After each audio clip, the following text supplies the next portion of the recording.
నిమ్మల రామానాయుడు సొంత పైత్యమో లేకపోతే చంద్రబాబు గారు కనుక చెప్పుంటే అంతకు మించినటువంటి తెలివి తక్కువతనం, అంతకు మించినటువంటి పనికి మాలినటువంటి మాట మరొకటి ఉండదు భారతదేశ చరిత్రలో.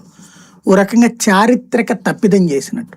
ఒకప్పుడు ఇలాంటి తప్పే చేసి రాయలసీమ ప్రజల చేత చేత్కరించబడింది తెలుగుదేశం పార్టీ.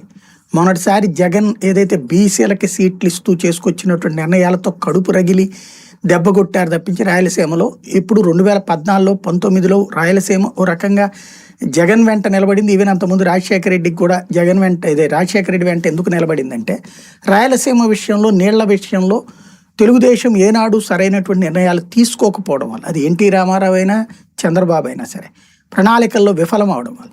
ఇప్పుడు పోతిరెడ్డిపాడు వాస్తవంగా మనకేంటంటే ఉమ్మడి రాష్ట్రంలో విడతీసి చూస్తే 3 రీజియన్స్గా తెలంగాణకి 299 టీఎంసీల నీళ్లు వినియోగించుకునే హక్కులు ఉన్నాయి. ఇది రాష్ట్రం ఏర్పడిన తర్వాత ఉమ్మడిగా ఉన్నటువంటి సందర్భంలో 299 టీఎంసీలు తెలంగాణ వాడుకోవచ్చు అక్కడ ఉన్న ప్రాజెక్టుల ఆధారంగా. అలాగే రాయలసీమ 130 టీఎంసీలు వాడుకునే హక్కు ఉంది రాయలసీమకి.